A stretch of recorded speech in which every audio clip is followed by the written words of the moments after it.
ଆସିଛି ସୁଯୋଗ ପ୍ରଭୁ ନାହାନ୍ତି ତ ତୁମ ପରେ କ୍ଷୁଭ ଖ୍ରୀଷ୍ଟଙ୍କୁ କରହେ ତ୍ୱରିତେ ସାକ୍ଷାତ ଶେଷ ବିଚାରର ଦିନ ଯେ ନିକଟ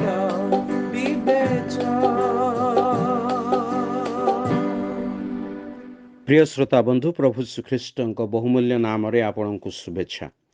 ପବିତ୍ର ବାଇବଲର ଯୋହନ ଲିଖିତ ସୁସମାଚାର 13 ଅଧ୍ୟାୟର 2 ପଦରେ ଆମେ ଏହିପରି ପାଠ କରୁ।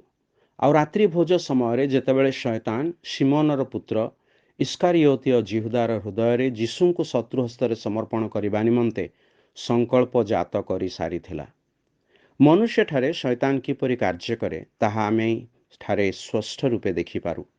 ଯେଉଁମାନେ ପ୍ରଭୁ ଯୀଶୁଙ୍କୁ ଅଗ୍ରାହ୍ୟ କରନ୍ତି ସେମାନଙ୍କ ଦୁର୍ଭାଗ୍ୟତା ବିଷୟରେ ପ୍ରଭୁ ଯୀଶୁ କହନ୍ତି, ରେ ଶାପଗ୍ରସ୍ତମାନେ ମୋ ସମ୍ମୁଖରେ ଦୂର ହୋଇ ଶୟତାନ ଓ ତାହାର ଦୂତମାନଙ୍କ ନିମନ୍ତେ ପ୍ରସ୍ତୁତ କରାଯାଇଥିବା ଅନନ୍ତ ଅଗ୍ନି ମଧ୍ୟକୁ ପ୍ରସ୍ଥାନ କର।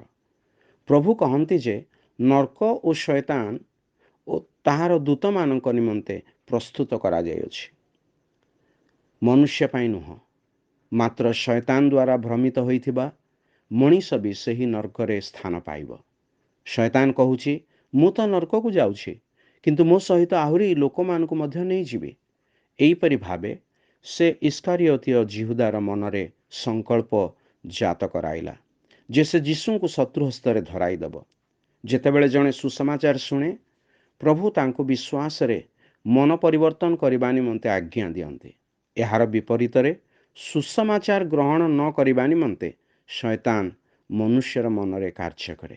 ଯେ କେହି ପ୍ରଭୁ ଯୀଶୁଙ୍କଠାରେ ବିଶ୍ୱାସ କରି ତାଙ୍କର ଆଜ୍ଞା ମାନେ ଆସେ, ସେ ପରିତ୍ରାଣ ପ୍ରାପ୍ତ ହୁଏ।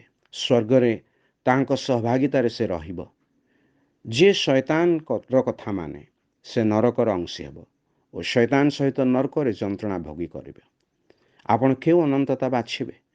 ଈଶ୍ୱରଙ୍କ ସହିତ ଜୀବନଯାପନ ନା ଶୟତାନ ସହିତ ନରକରେ ଯନ୍ତ୍ରଣା?